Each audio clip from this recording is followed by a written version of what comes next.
وہ اپنے بال ٹاول سے رگڑتا اس کے سامنے آ کھڑا ہوا جو پرنیا کو سلا رہی تھی، ساتھ احتشام کو ڈانٹ بھی رہی تھی جس کا سونے کا کوئی ارادہ نہیں تھا۔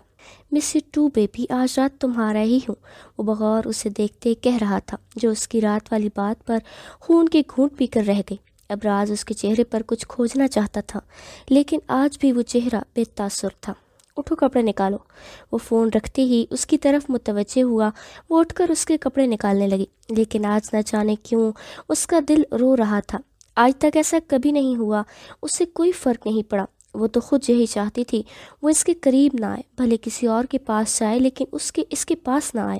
Dead, I want sports bike. Ehtisham آ کر باپ سے لپٹ گیا جو پرنیا کی پیشانی چوم رہا تھا۔ اوکے، کل گھر واپسی پر تمہاری بائک تمہارے سامنے۔ سچی dad, I love you. Ehtisham نے خوشی سے اپنے باپ کو گلے لگایا۔ اس کی نظریں بار بار حجاب کی طرف اٹھتیں اور مایوس ہو کر واپس لوٹتیں۔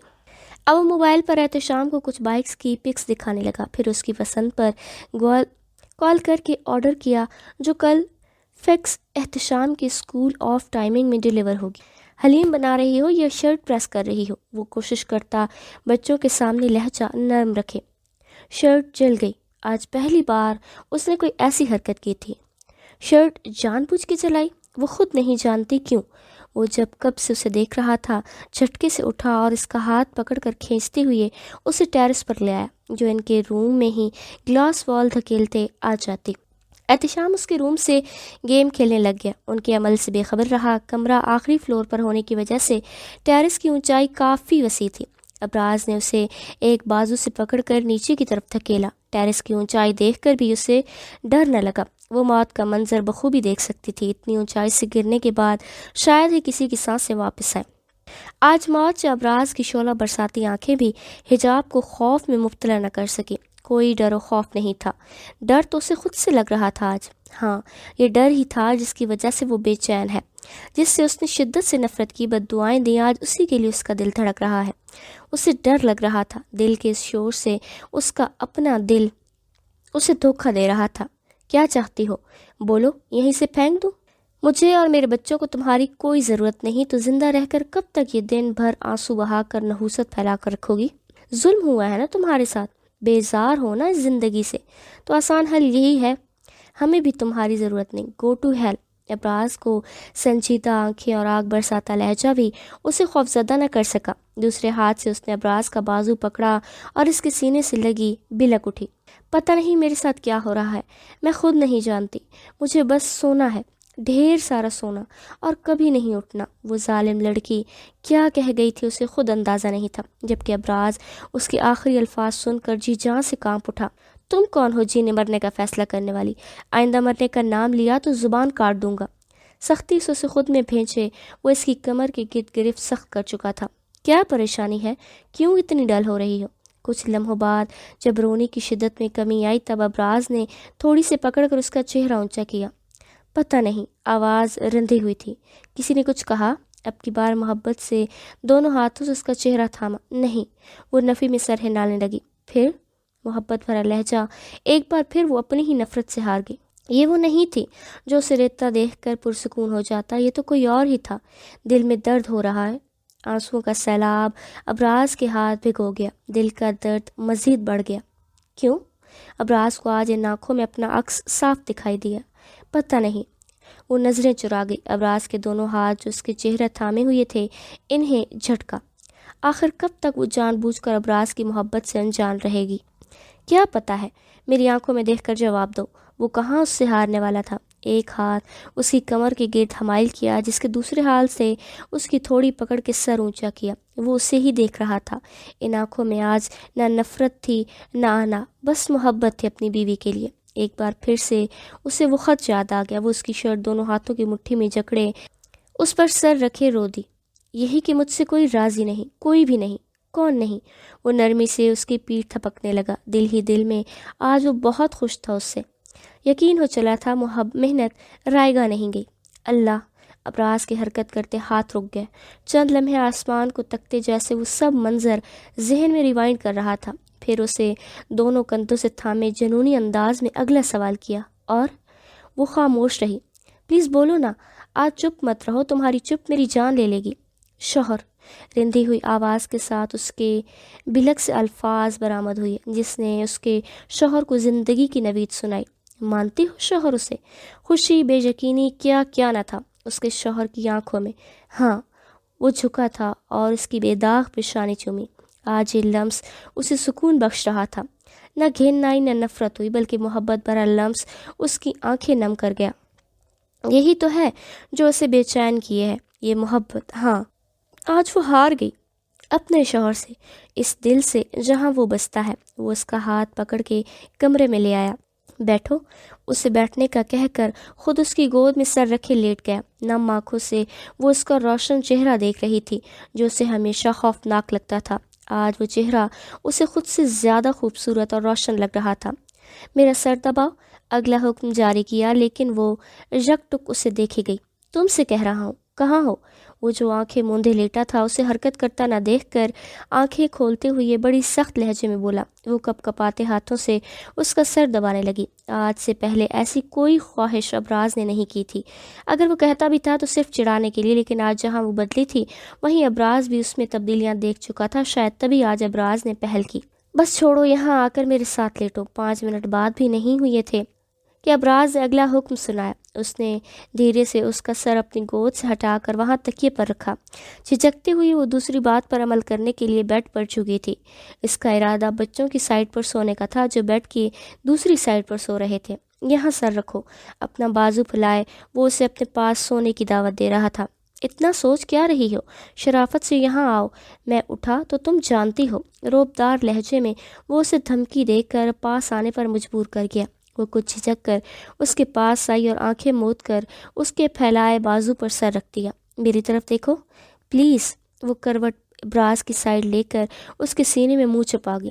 آنکھیں کھولنے کی اس میں ہمت نہ تھی۔ وہ جو خود کو ہمیشہ اس سے بہتر سمجھتی تھی آج کہیں سے بھی اس باوقار شخص کی انگلی کے برابر بھی نہ لگ رہی تھی۔ اس کے شوہر نے بھی ضد نہ کی، بس اسے سختی سے خود میں بھیج لیا۔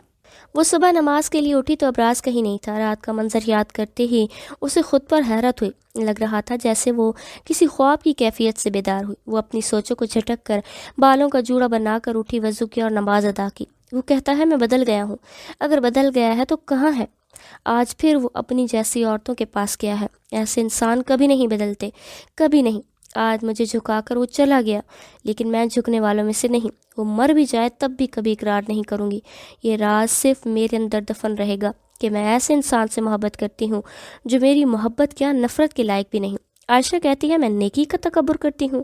نہیں، میں نیکی کا تکبر نہیں کرتی، لوگوں کو ان کا اصل چہرہ دکھاتی ہوں جسے تنہائی میں دیکھنے سے بھی لوگ ڈرتے ہیں۔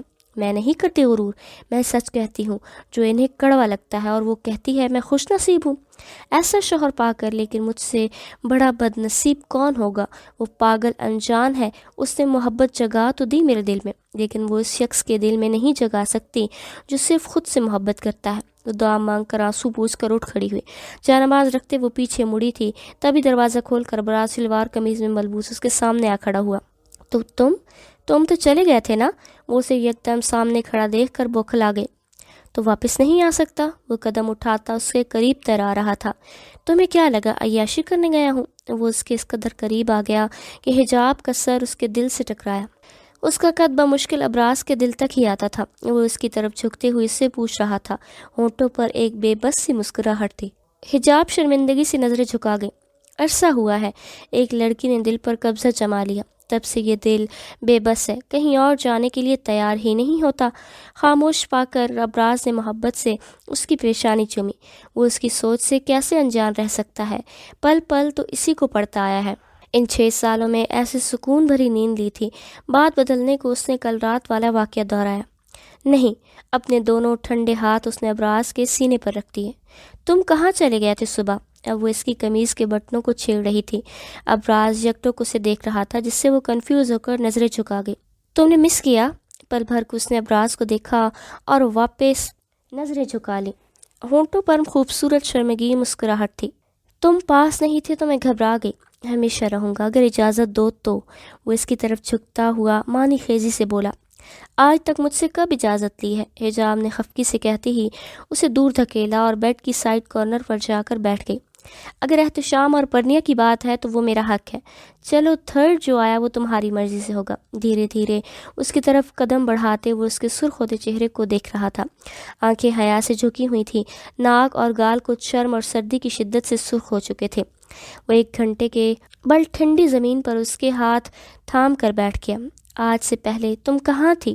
یہ خوبصورت منظر دیکھنے کے لیے جتنا میں تڑپا ہوں تم جان بھی نہیں سکتی. ساری دولت لٹا دوں تب بھی فائدہ نہیں. یہ منظر دنیا کی کوئی دولت خرید نہیں سکتی. وہ خاموش رہی. ابراز کی باتیں سن کر ویسے ہی اس کا دل تیزی سے دھڑک رہا تھا. اب تو اس نے آنکھیں بھی سختی سے میچ لیں. محبت ہے شوہر سے؟ سوال ایسا تھا کہ وہ اسے دیکھنے پر مجبور ہو گئی. پوری آنکھیں کھولے وہ اسے تک رہی تھی.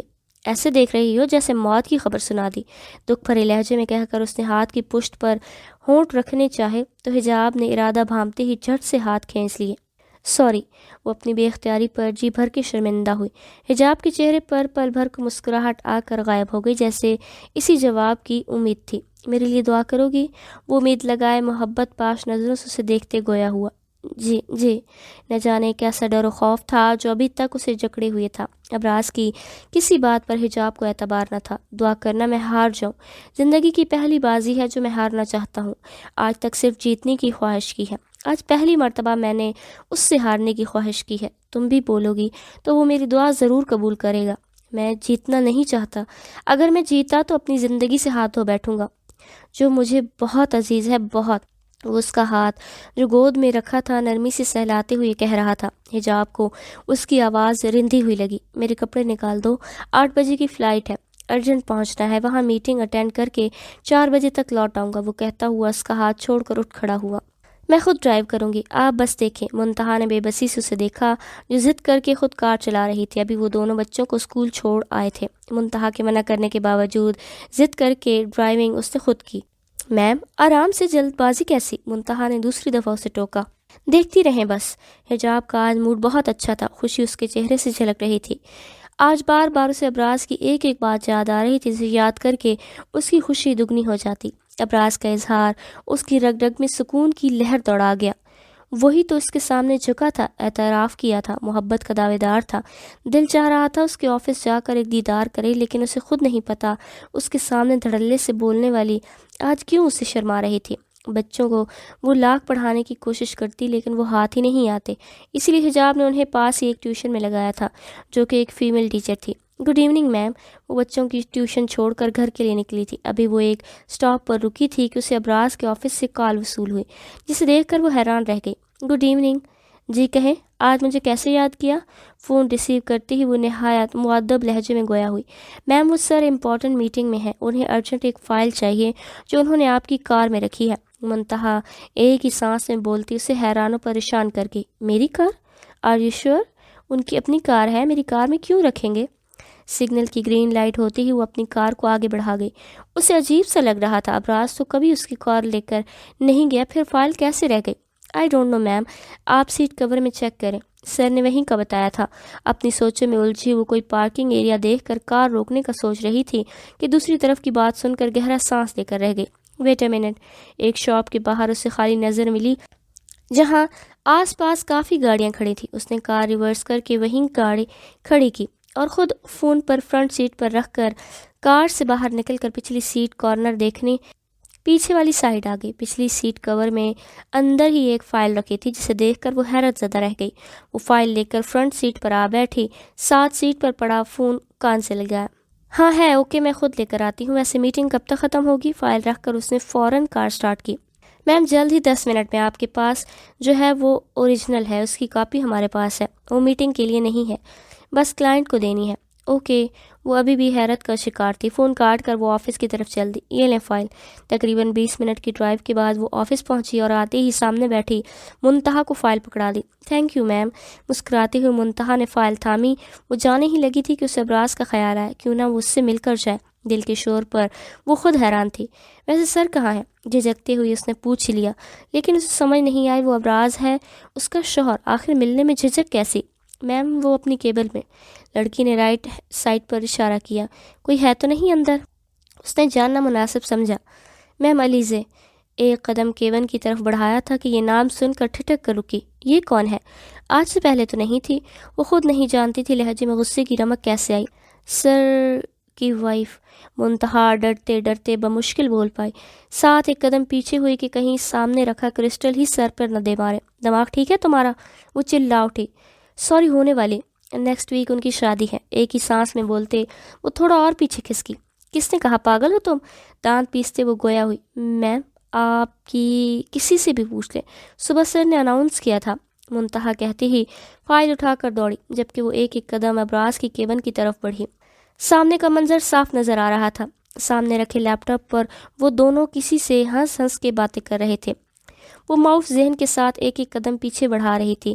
سامنے نظر آتا منظر پل پل دھندلا ہو رہا تھا، دماغ میں دھماکے ہو رہے تھے اور دل غم کی شدت سے پھٹ رہا تھا۔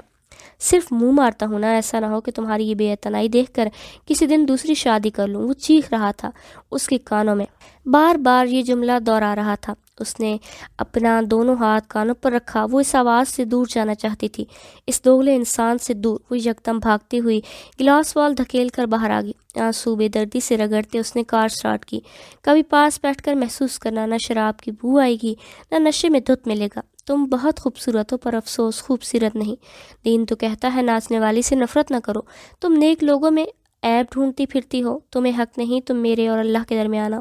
دماغ پر مسلسل ہتھوڑے پر رہے تھے۔ یہ آوازیں اسے جینے نہیں دے رہی تھی۔ اگر یہ بند نہ ہوئی تو یقیناً وہ پاگل ہو جائے گی۔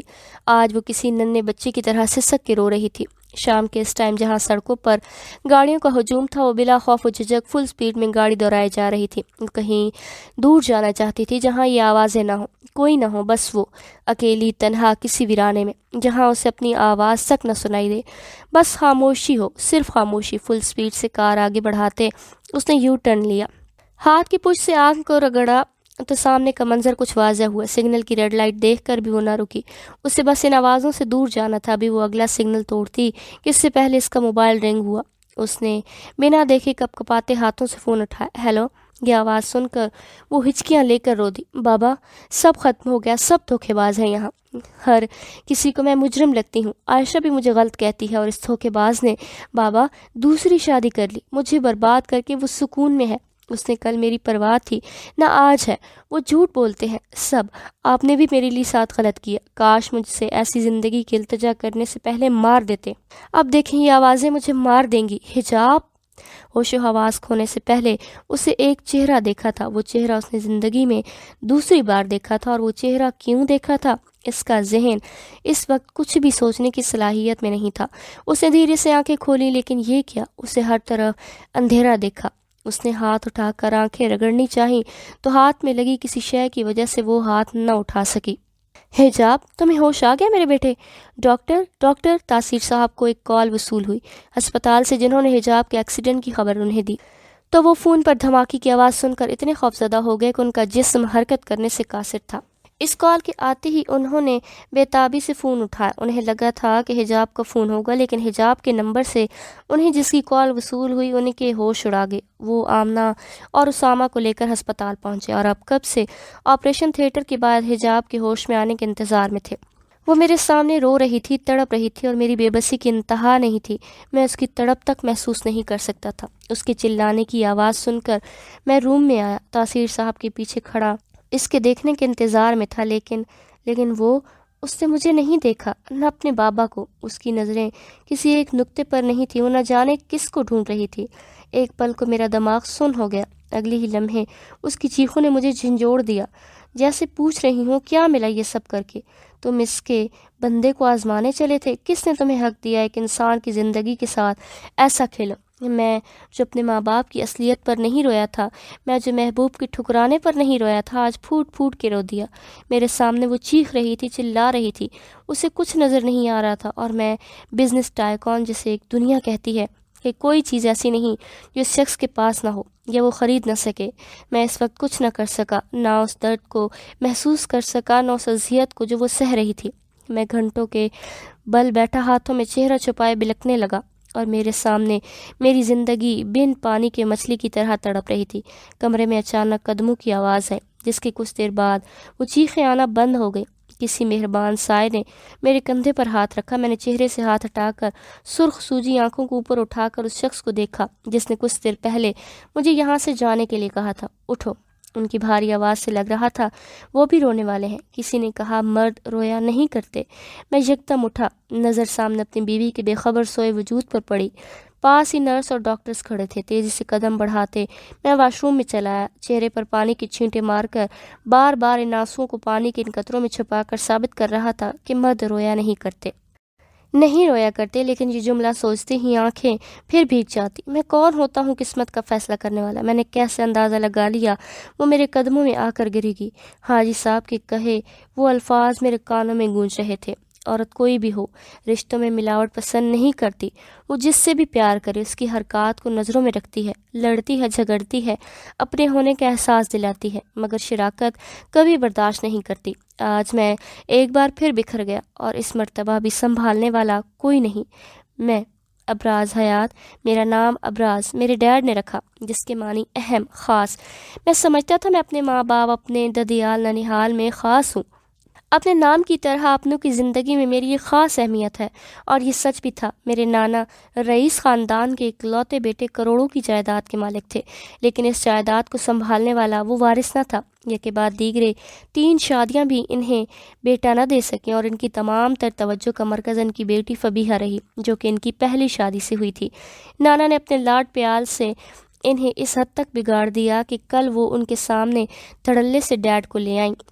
اپنی ضد، بدتمیزی اور غیر اخلاقی حرکتوں سے انہوں نے نانا کو بلیک میل کر کے آخر ڈیڈ سے شادی کر لی۔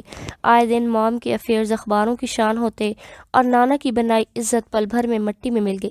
تنگ آ کر انہوں نے یہ شادی کروائی۔ نانا کے سرکل میں آج بھی ایسی فیملیز تھیں جو اس کروڑ پتی باپ کی بیٹی کو اپنے گھر کی عزت بنانا چاہتے تھے، لیکن موم پر ڈیڈ کے عشق کا ایسا بھوت چڑھا تھا کہ وہ آج تک نہ اتر سکا۔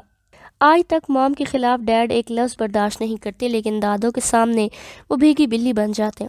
آج تک وہ اپنے کپڑوں سے لے کر جوتے تک موم کی پسند کی گئی برانڈ سے منگواتے ہیں۔ آخر کیوں نہ منگوائیں، عزت دار زندگی چھوڑ کر غلامی جو کر بیٹھے ہیں۔ لیکن کیا یہ محبت تھی، عشق تھا یا نفس کی غلامی؟ یہ وہ کہانی ہے جو دادی نے بچپن میں سنائی، اور میں موم کو، جنہوں نے جھوٹ قرار دے کر مجھے سمجھایا کبھی ساس سے بہو کی نیکی سنی ہے، یہ میری موم کے الفاظ سے۔ اس دن کے بعد میں نے کبھی دادوں سے موم کا نہیں پوچھا، نہ موم سے دادوں کا، بس ڈیڈ سے سنا جو موم کے لیے کہتے، شی از مائی لائف۔ ہماری پسند کی شادی تھی جس سے کوئی راضی نہ تھا۔ جب ڈیڈ سے پوچھتا تب وہ یہ کہتے، 9 سال کا تھا، بس اپنے ماں باپ کی لو سٹوری میں انٹرسٹ تھا۔ وہ سب سے پوچھتا، یہ باتیں وقت رہتے میں بھول گیا۔ میں نے جب ہوش سنبھالا خود کو ڈیڈ کے قریب پایا۔ He was my ideal perfect business man, جنہوں نے گھر کے ساتھ باہر کی دنیا میں بھی ایک نام بنایا۔ انہوں نے میوش اور میری ہر خواہش پوری کی، چھوٹی سی چھوٹی چیز لا کر دی، سب کچھ دیا، ہنسی ہماری ہونٹوں سے جدا تک نہ ہونے دی، بس نہ دے پائے تو ٹائم۔ لیکن مجھے ان سے گلہ نہیں تھا، میں ہمیشہ یہی سمجھتا رہا وہ ہمارے لیے دن رات ایک کر کے محنت کر کے کماتے ہیں تاکہ ہماری خواہش پوری کر سکیں۔ مام پورا دن ہمارے ساتھ گزارتی، چھوٹی سی چھوٹی چیز پر توجہ دیتی، ڈانٹتی، پیار کرتی، اپنی نگرانی میں ناشتہ کرواتی، لیکن ڈنر رات کے ہوتے ہی میرے موم ڈیڈ ایسے بدل جاتے جیسے ہمیں گود لیا ہو، ہم ان پر بوجھ ہیں، ہمیں ملازموں کے حوالے کر کے نہ جانے کہاں چلے جاتے۔ خیر میں اپنی زندگی میں خوش تھا، میرے پیرنٹس لونگ تھے، اور کیا چاہیے تھا، ایک پرسکون زندگی۔ ڈیڈ اکثر چھٹیوں میں مجھے اور میوش کو گاؤں بھیجتے جہاں دادا دادی کا پیار میری اہمیت جگاتا۔ میرے دادا دادی مجھے ہاتھوں کا چھالا بنا کر رکھتے، مجھے اپنے سامنے دیکھ کر جہاں دادا دادی خوشی سے بے قابو ہو جاتے، وہیں میری چچیاں مجھے کھا جانے والی نظروں سے گھورتیں، کیونکہ میرے کسی چچا کے یہاں بیٹا نہیں ہوا۔ میں اپنے خاندان کا واحد سہارا تھا، یہی وجہ تھی کہ مجھ جیسے عام انسان کو سب نے خاص بنا دیا، وہ میری دادا دادی ہوں یا نانا نانی۔ دادی کی محبت کی ایک وجہ یہ بھی تھی کہ بیٹا تو ویسے ہی دادی کے قابو میں نہیں تھا، لیکن کہتے ہیں نا، اولاد سے زیادہ اولاد کی اولاد عزیز ہوتی ہے، وہی تھا۔ ہمارے وہاں آتے ہی دادی باقی بچوں کو بھول کر صرف ہماری خاطرداری میں لگ جاتی۔ وہاں گھر میں دادی کی حکومت تھی اور دادا سیاستدان، گاؤں کا چھوٹا بڑا آدمی ان کی عزت کرتا۔ دادا سیاست میں اس حد تک مدغم تھے کہ اولاد کو نیکی اور برائی کا فرق سمجھانا بھول گئے، یہاں تک کہ اولاد سے اس قدر غافل ہو گئے کہ گھر کی عزت کب بکی ان کو کانوں کان خبر نہ ہوئی۔ لیکن میرے معاملے میں وہ مجھ پر جان چھڑکتے، سب کو بتاتے یہ میرا وارث ہے، میرے جگر کا ٹکڑا۔ وہاں سب کی نظریں مجھے احترام سے دیکھتی جیسے میں ان کا مالک ہوں۔